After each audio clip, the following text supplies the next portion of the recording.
In the previous section, I discussed to some extent the what of truth, that is, the question of what truth is. And I have yet to discuss the how question. How does one get to the truth? For some readers, I imagine that understanding how to seek the truth is their primary aim in reading this text. I promised in the How to Read This Text section that you can use this text as a practical guide to winning arguments, to reasoning about any subject, to seeking the truth about any subject, and to misleading people about any subject. I have therefore promised to discuss seeking the truth. This is an extremely hairy topic. To get ourselves started, let's pick up some threads that were left hanging in the previous section and notice some puzzles we haven't yet discussed. In discussing the truism that truth is something worth pursuing, I argued that truth is valuable and indeed worth pursuing.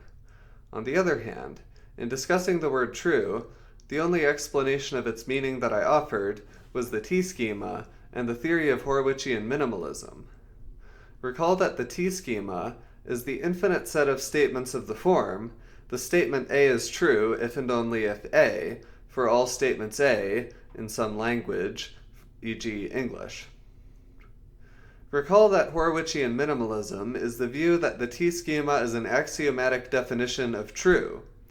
Recall that an axiomatic definition of a term defines the meaning of the term by giving some statements involving the term that are true by the definition of the term. Thus, we have two related and yet very different conceptions. The conception of truth as a value and of true as an axiomatically defined, context-sensitive metalinguistic term that is used to describe statements. Intuitively, the meanings of truth and true should have a lot to do with each other, but perhaps it's difficult. It was for me, to see right away how the conceptions of truth and true I have provided are at all related. As it happens, we don't need to look terribly deep to see the connection. Horowitzian minimalism, as I have observed, lets us reference questions about truth to questions about norms of assertion. Therefore, it follows from Horowitzian minimalism that questions about truth can be construed as normative questions about how we should behave, namely what speech acts, specifically what assertions and denials, it is warranted for us to perform. What is the relationship between the value of truth and norms of assertion? Norms of assertion, like other norms, are often rooted in values. The value of truth is a simple example. The value of truth undergirds the Gracian maxim of quality, a basic norm of assertion, where one tries to be truthful and does not give information that is false or that is not supported by evidence. There are values besides truth that undergird our norms of assertion. For example, consider Socrates, who seems to have valued critical unblinking inquiry into the truth about essentially all matters, but is also on record as fully and uncritically endorsing the state religion of Athens, if I recall correctly. And residents of Athens, for context, were not legally allowed to criticize the state religion. Now, it's possible that Socrates genuinely believed in the state religion of Athens. Let's suppose, though, for the sake of argument, that Socrates did not believe in the state religion of Athens. In this case, Socrates was self-censoring, misrepresenting his own views, in order to avoid being put to death, something he was ultimately unsuccessful in avoiding. So in this case, Socrates was basing his norms of assertion on something other than the same values behind his valuing of truth. So in this case, right, Socrates was additionally basing his norms of assertion on the laws of Athens and his desire not to break them. I think most people base their norms of assertion on values apart from and in addition to their value of truth. Probably most people today live in circumstances where the consequences of saying certain true things in certain contexts in their lives are unacceptable to them. I do think there are people who don't believe anything they're unwilling to say, and don't say anything they don't believe, but I think they're in the minority, and I don't count myself among them. Is it true then, as I ventured, that often the values undergirding a person's value of truth and the values undergirding the norms of assertion they consider correct coincide? So I've concluded that typically they come apart to at least a small degree. Any individuals who are exceptions to that rule are unusual. So from a Horwitzian minimalist perspective, there is some difficulty in seeing how the values undergirding norms of assertion and the values behind valuing of truth, there's some difficulty in seeing how they can come apart. And that's because Horwitzian minimalism doesn't seem to allow for much space between truth and assertability, warranted assertability. Horwitzian minimalism certainly does not say that there can't be true things we can't say in a given context. It merely entails that in any context where you could appropriately assert a statement A, you could also appropriately assert the statement A is true and vice versa.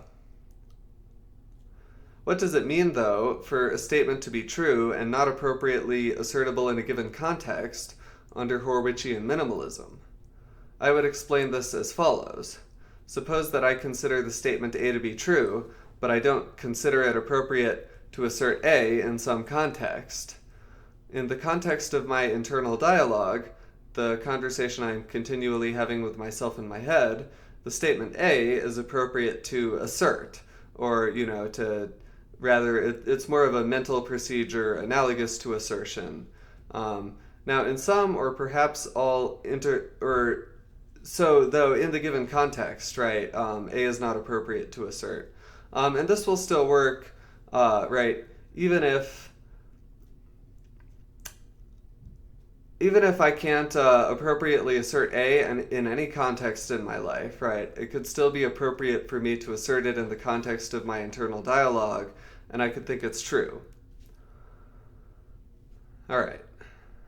Zooming back out, so we can perhaps place people on a spectrum, with people on one end who base their norms of assertion little or not at all on their value of truth, and people on the other end who base their norms of assertion entirely, or almost so, on their value of truth. We can call the people on the former end insincere, and the people on the latter end sincere. Sincere people believe what they assert is true at the time they assert it. Sincere people don't necessarily do this. And sincere people believe what they deny is false at the time they deny it. Insincere people don't necessarily do that. And of course, right, like all spectrums, this is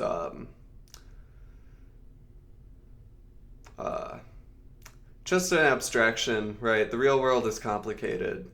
Anyway, sincere people can exhibit a wide variety of different beliefs, behavior, and styles of conversation and debate. I think radical fanatics, for example, are usually sincere, and sincerity is certainly not a sufficient condition for goodness in most contexts. Okay, so differences between different sincere people can have to do, among many other things, with differences in the values that give them the sense of valuing truth. For example, if a Catholic sincerely asserts that they value truth, and that truth comes from the Catholic Church, then they are actually stating a political thesis, and this political thesis is inextricable from their personal conception of truth. The same is true of a Protestant who sincerely asserts that truth comes from our individual faculties of perceiving truth, and that truth doesn't come from appeal to authority. The Protestant is also stating a political thesis, though of a more negative nature, namely, that truth doesn't come from appeal to authority. Again, this political thesis is inextricable from this Protestant's personal conception of truth. When two people say, "I value truth," they don't necessarily both mean the same thing. There are many reasons that people value truth, and many values undergirding people's valuing of truth. People value truth for practical reasons, because it helps them accomplish other purposes they have. People also value truth for itself. What valuing truth for itself seems to mean, for most people, is something like having a concern for reality, for the actual, for facts, for evidence, and for knowledge, and for having access to these things as an end in itself, a sort of existential end in life. So I count myself in the camp of people who value truth for itself in this sense. And that brings us to the topic of this section, which is epistemology. Epistemology, in mainstream philosophical usage, is a long word for the theoretical study of knowledge. Epistemology asks, essentially, what is knowledge, and how can we get it? Epistemology is most often studied by people who value truth and knowledge as ends in themselves, and I would say the field is biased by that fact.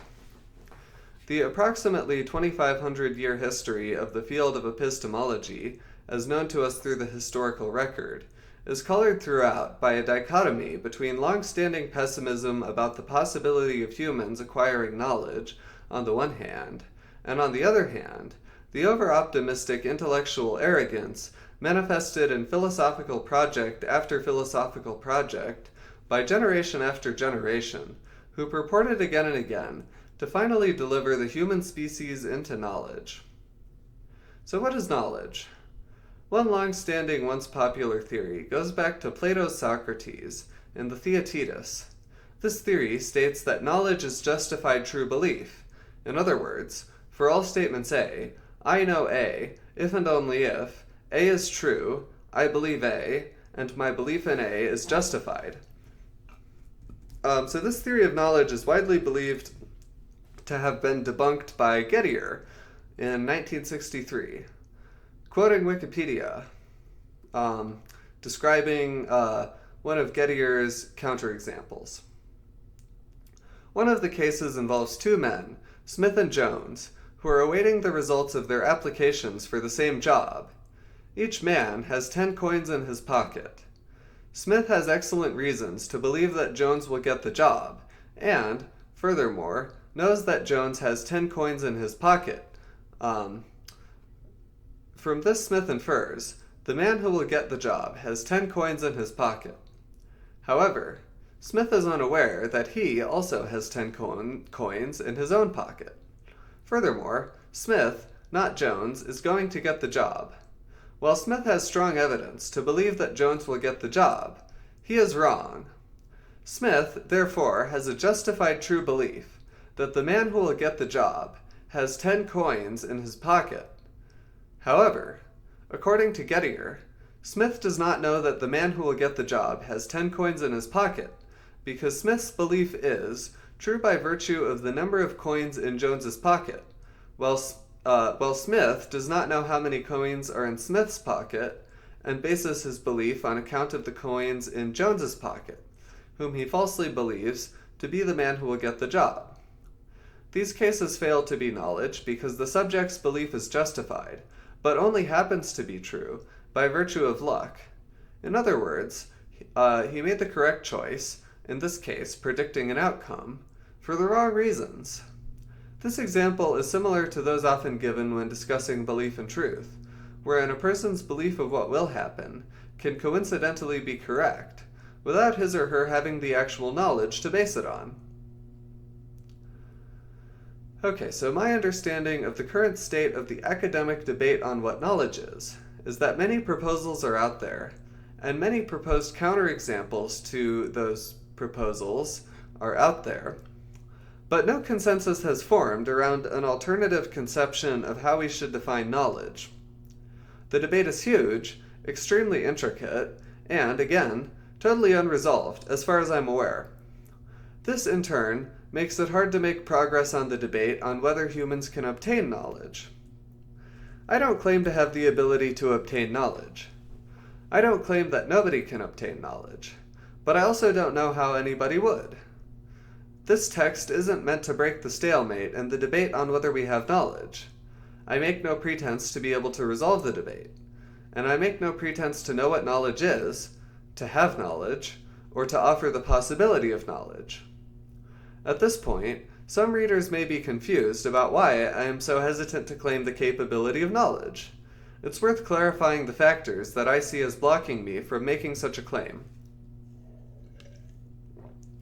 First and most important is that I don't know what knowledge is. I probably can't know that something is knowledge if I don't know what knowledge is. Yet most of the time, we assume that if you know something, then you know that you know it, you know that you know that you know it, and so forth. Since I don't know what knowledge is, I may know stuff. But if so, I don't know that I know it. Though I don't claim to literally possess knowledge and to know that I possess it and so forth, I will, in practical contexts, assert that I know something. Generally, I do so when I am confident that I can defend the claim.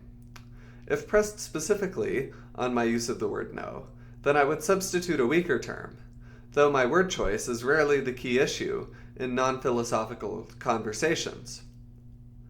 My lack of clarity around how to define or use the word knowledge is one difficulty I have around claiming possession of knowledge. However, it's not my only difficulty. The other main difficulty is that my experiences are consistent with a lot of different things being true. For example, I could be a brain in a vat experiencing a simulated reality created by attaching my brain to computers that fire appropriate signals at my brain to make it seem like it's in a human body on the planet Earth. My experiences are entirely consistent with this possibility, so far as I know. Right, so maybe brain in a vat is somehow metaphysically impossible, but as far as I know, it is metaphysically possible. Okay. So my experiences are consistent with the possibility that the whole world has only existed for 5 minutes, and all of my older memories were implanted in me by whatever mischievous God created this universe. My experiences are consistent with the possibility that I am the only conscious person in the world. I believe that others are conscious, but I don't see how I would know. I believe that if there is a God, then God could create elaborate holograms that are exactly like the world I experience, in every way, full of totally realistic people, but in which I'm actually the only conscious person. I don't believe that I know that this is not the case. Similarly, my experiences are consistent with the possibility that parts of the physical world only exist while I'm looking at them. I don't imagine that everybody will find these skeptical arguments compelling. If the reader is still convinced after what I've said that they know things, then that's okay. My purpose is to teach how to win arguments and seek the truth, not to persuade the reader that they don't know anything. We are left in an apparently awkward position. We have committed ourselves to a positive project of learning how to win arguments and to seek the truth about any topic. However, I have just denied any ambition in this text of developing knowledge. How can we reconcile these seemingly contradictory positions? The answer to this lies in the distinction between seeking knowledge and seeking the truth. To seek knowledge is to seek to know things. To seek the truth is to seek to have true beliefs, or perhaps even just true thoughts that one doesn't necessarily believe. It's widely agreed that knowledge is some condition stronger than justified true belief. If I know X, most Western philosophers would agree that I therefore have a justified true belief that X. Thanks to Gettier, few would agree that the conditional goes the other way. All knowledge is justified true belief, but some justified true beliefs are not knowledge. Knowledge is a condition stronger than justified true belief. A condition that's weaker than justified true belief is plain true belief.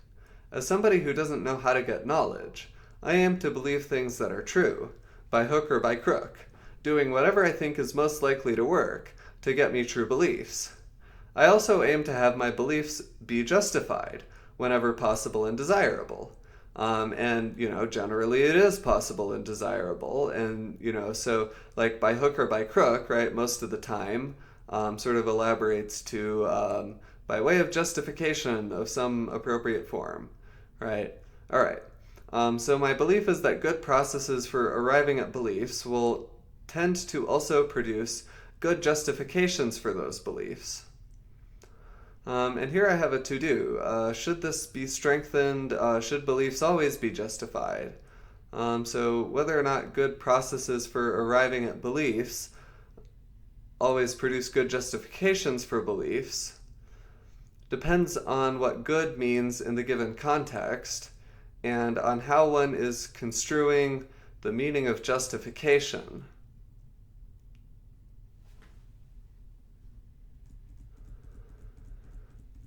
So far we've considered a series of progressively weaker conditions: knowledge, justified true belief, and true belief. A condition that's even weaker than true belief is plain truth. I find value in thinking of the truth, even if I don't end up believing it or knowing it. One of the great lessons of philosophy, in my opinion, is the value of speculation. Speculation increases one's likelihood of setting one's eyes on the truth. Setting one's eyes on the truth is step one. It needs to come before believing, knowing, or being able to justify the truth. Whenever there's an event, any news coverage that comes out is subject to various degrees of uncertainty, and it's possible to imagine multiple possibilities regarding the truth of the matter. In any news report, it's possible the journalist simply made something up. If a number of different news organizations are reporting the same thing, then either it really happened, or it's a big coincidence, or they're in a coordinated conspiracy to make something up, or some of them are making something up and others are listening to the ones making it up, and probably other possibilities too. And when news coverage is sincere, it can still be inaccurate, right? When news coverage is accurate, it can still be biased towards a particular political or other type of perspective. There are many layers of interesting interpretation that can be applied to news coverage. Especially when it comes to reporting on events like wars, where intelligence can be unreliable and motives for deception run high, often there are many interpretations of what really happened that are consistent with the known facts.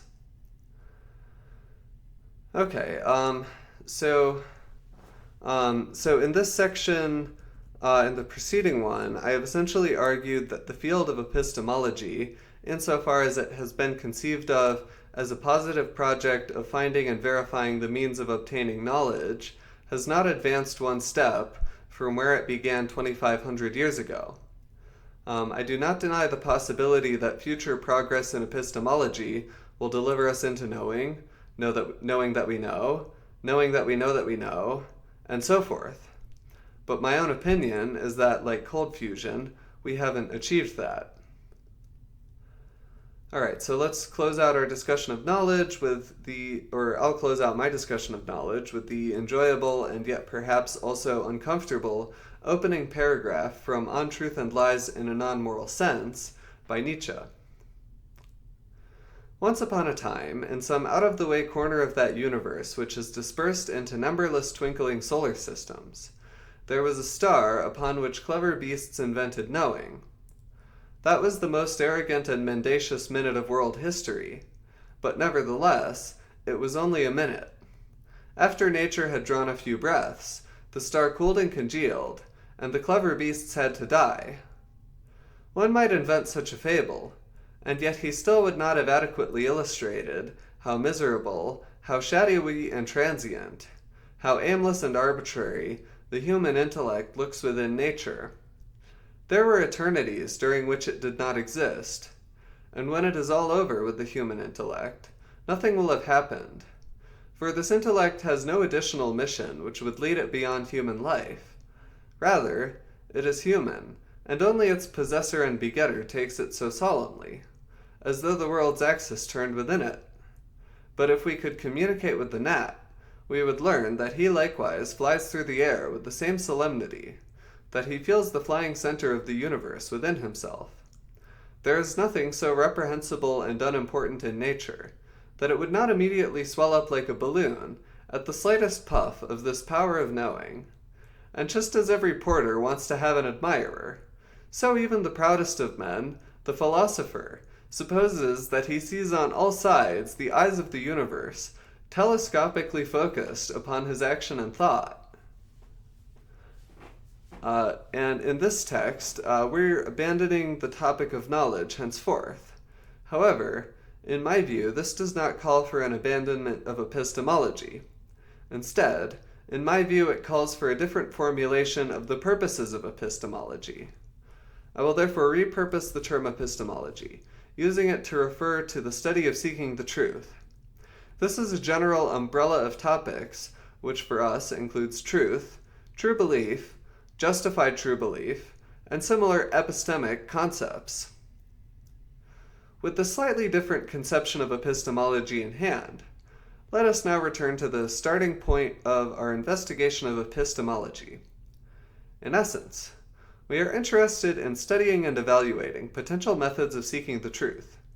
We want tools and technology that enable us to get to the truth.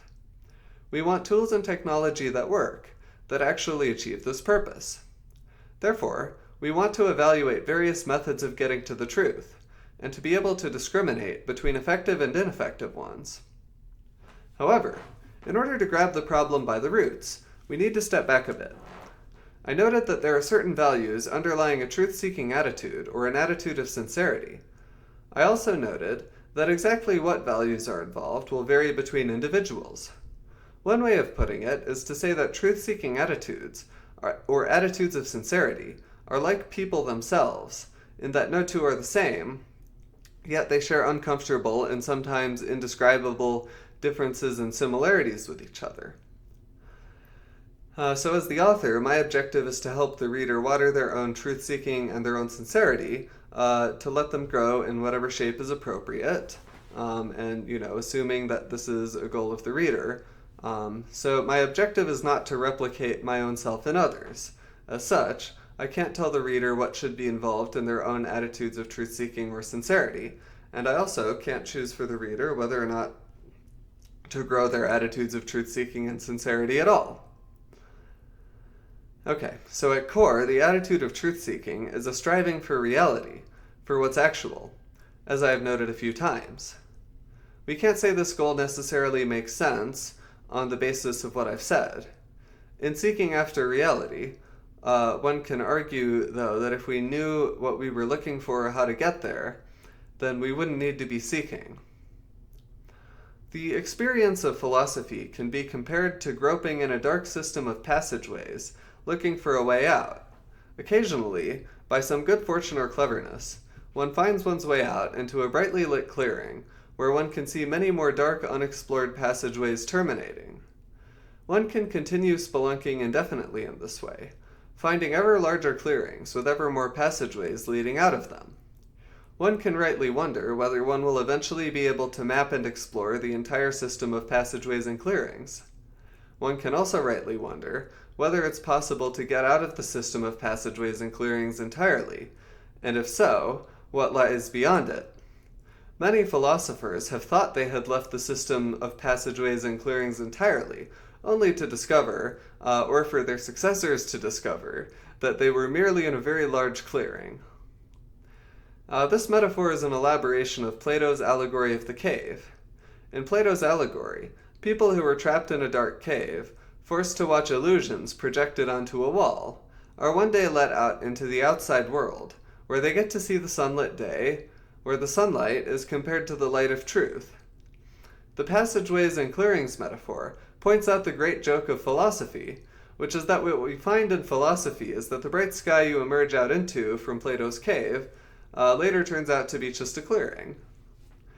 Is it illusions all the way up? Perhaps. It doesn't really matter from the perspective of this lifetime. Even if there is truly a way out of the system of passageways and clearings into the daylight of truth, I have no great expectation of reaching it in this lifetime.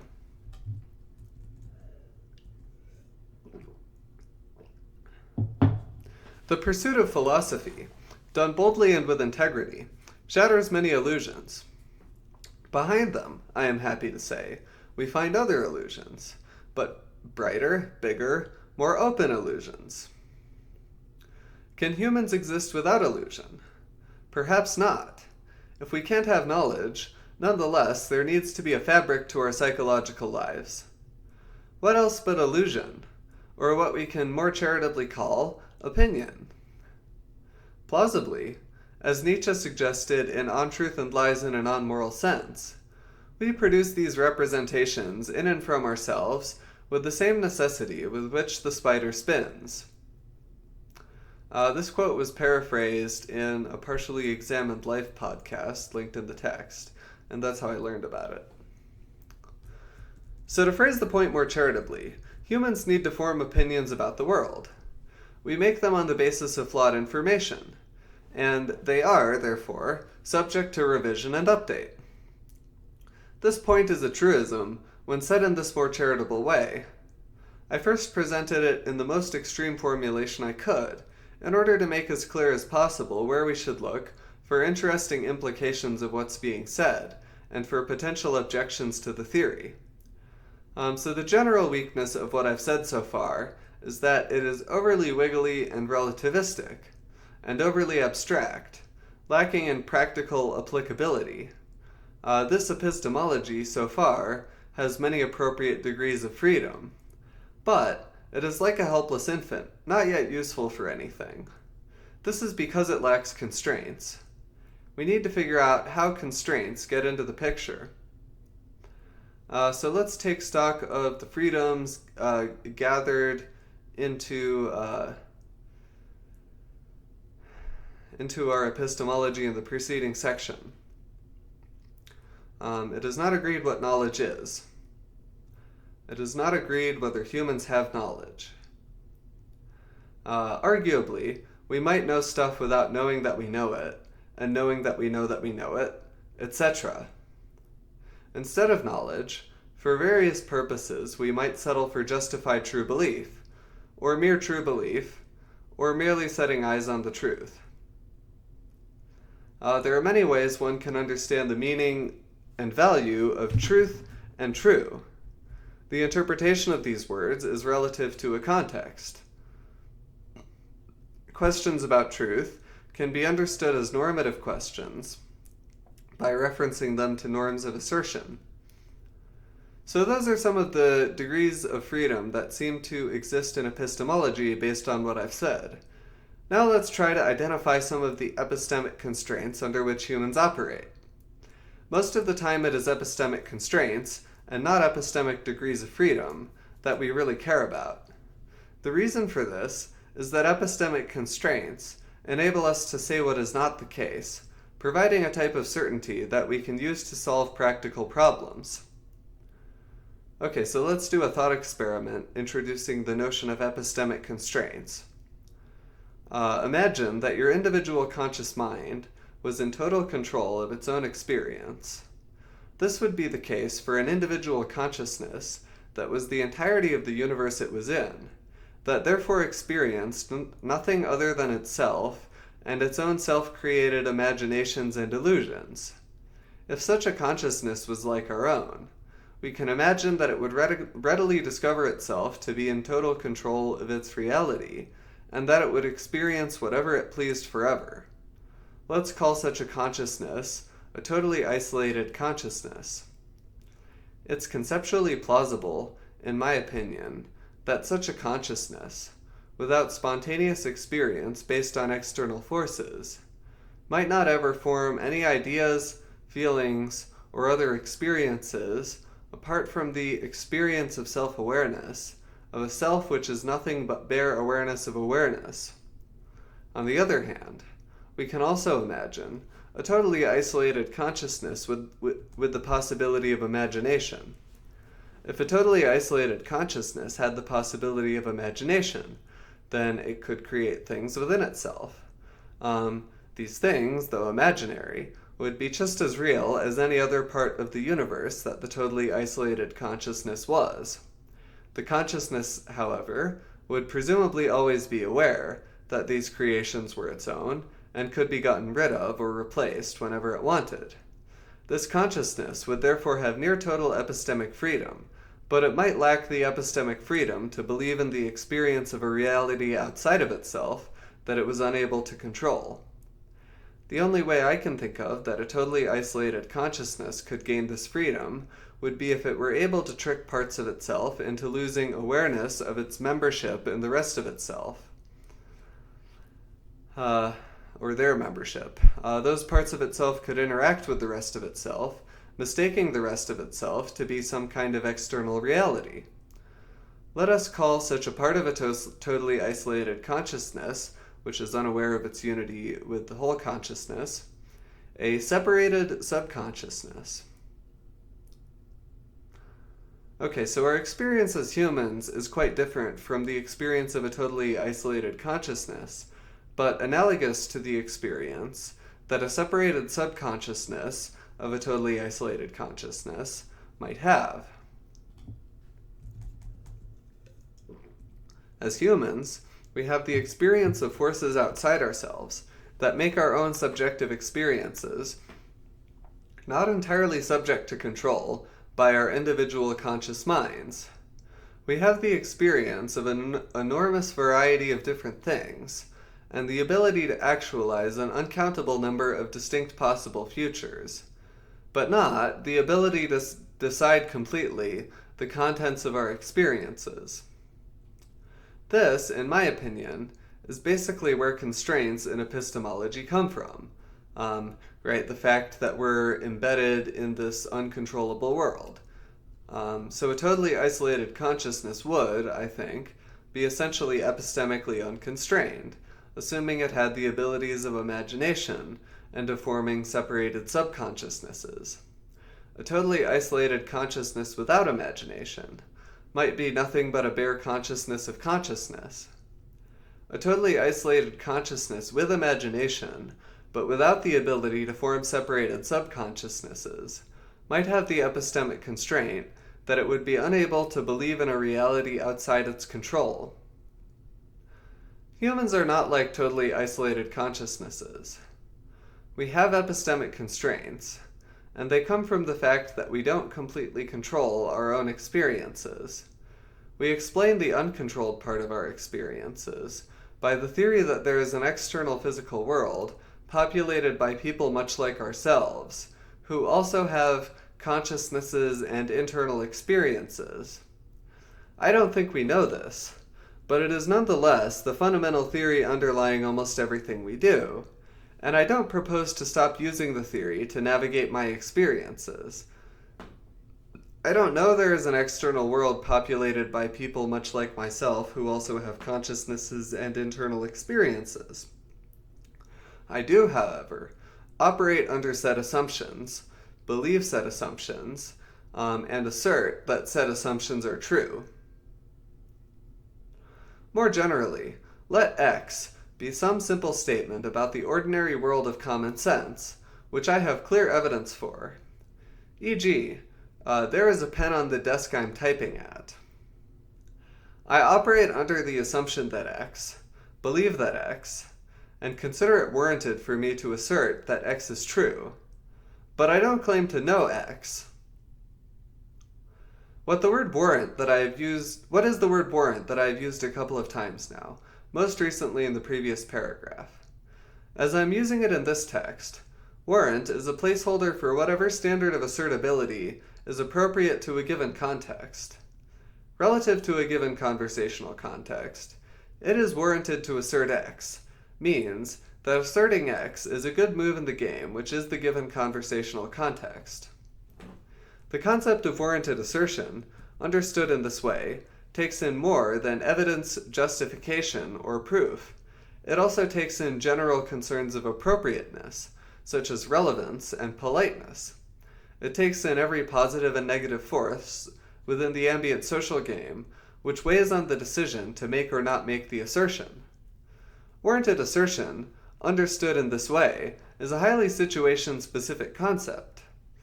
In this conception, there is no general standard of warranted assertability.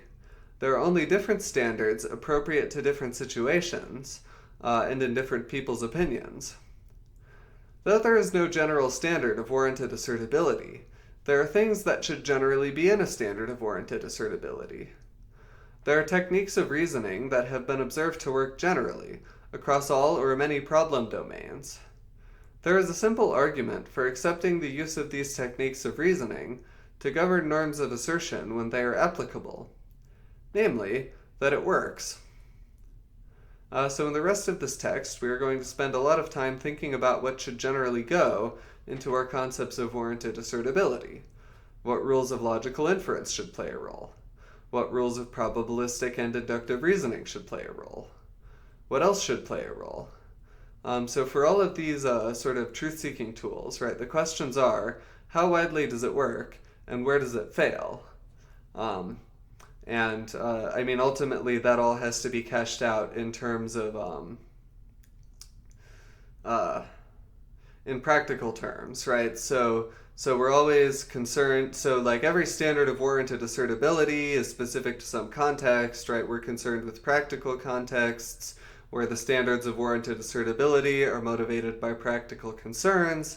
And so, right, essentially, right, we're looking for tools that can be used to accomplish jobs, right, where the product is some kind of warranted assertion.